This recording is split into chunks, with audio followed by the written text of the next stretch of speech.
Welcome to SpeedyPodz episode 14. We've got some really huge stories this week, looking at this wild intersection of massive AI ambition and, well, some pretty immediate market jitters. Our goal here is pretty straightforward. Cut through all that noise, pull out the key market insights, the context you need from these major headlines. Okay, so let's start with Google. This Project Starcatcher. Sounds like pure science fiction, putting huge AI data centers up in orbit. Why on Earth or off Earth are they doing this? Yeah, it's pretty wild stuff. But the fascinating thing really is, it's all about energy. Down here on Earth, we're hitting some serious bottlenecks. Think about it. A solar panel in the right orbit. It can be like 8 times more productive than the same one on the ground. You even hear leaders like Satya Nadella talking about new data centers being built, but they literally can't get enough power from the grid to fire up all the GPUs. Wow. So Starcatcher is kind of their moonshot, well, orbit shot to solve that energy problem we have right here. Okay, but space. I mean, the engineering challenges must be insane.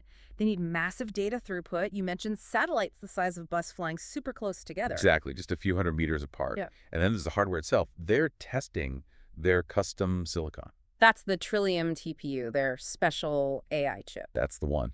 Yeah. Designed for speed. And the big question was, can it survive up there? Space radiation, especially proton beams, can just fry normal electronics. So how'd that go? Well, the sources say the testing was actually successful. That's a huge piece of the risk taken off the table. And you have to remember, this whole idea only really starts to make economic sense because launch costs are dropping like a stone. We're talking potentially under $200 per kilogram by the mid-2030s, thanks in large part to reusable rockets like SpaceX's. Right, reusable rockets changing the game there.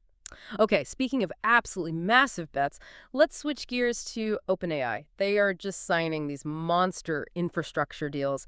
There's the rumored $500 billion Stargate project, $100 billion deals with NVIDIA and AMD, and critically, a new partnership with AWS right after Microsoft lost its right of first refusal. Yeah, that right of first refusal is really key here. That was basically Microsoft's legal power to match any compute offer OpenAI got from anyone else.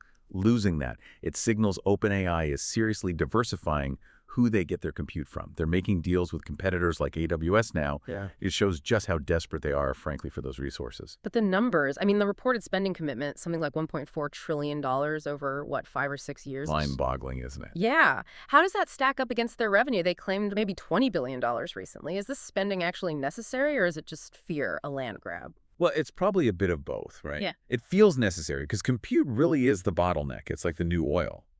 But the sheer scale, that $1.4 trillion figure, it definitely spooked the market. That created immediate anxiety. And it wasn't helped by comments from their CFO about hoping for some kind of government backstop on the financing.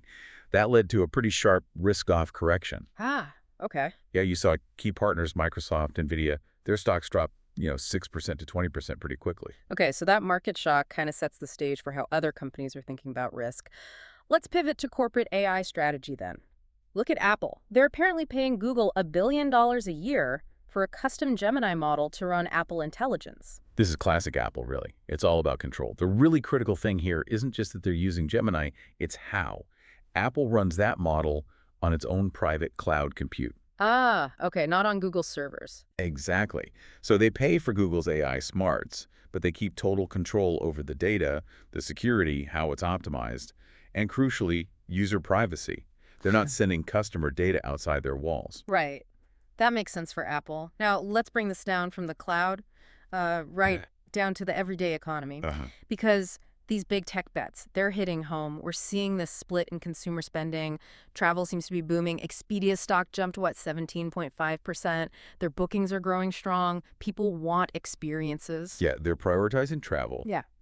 But they're definitely cutting back elsewhere. Look at Sweetgreen. Their stock hit a record low. They've cut their revenue guidance 3 times now. Ouch. It really shows you consumers are trading down. That expensive, $15 salad for lunch, that's often one of the first things to get cut when money gets tight. They even had issues like pulling those Ripple fries. So high-end discretionary spending is getting squeezed. Okay, this leads to maybe the most fundamental shift.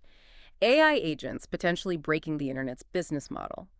Amazon is reportedly threatening legal action against Perplexity's Comet browser, specifically to stop its AI agents from buying stuff on Amazon. This is it. This is the start of what some are calling the great decoupling.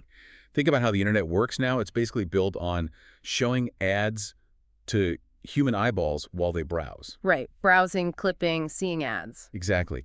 But when an AI agent shops for you, it skips all that. It doesn't browse in the same way, it doesn't see the ads. Amazon makes billions from advertising on its site. They need human traffic.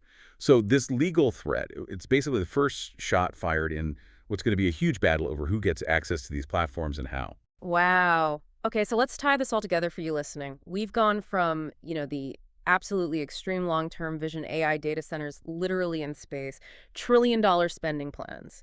And we've connected that right down to the immediate tangible effects, stuff like major market corrections and, well, people thinking twice about their lunch budget. Yeah, the tension you see running through all of this is between just unprecedented levels of risk-taking and the need for, eventually, reliable returns. So considering that market anxiety we talked about, the sheer scale of these infrastructure bets and now these new legal fights over AI even accessing platforms, it really leaves you with a question, doesn't it? How long can these massive privately funded AI bets keep going before they absolutely have to start delivering tangible, reliable profits that actually justify taking on all that initial, frankly, staggering risk?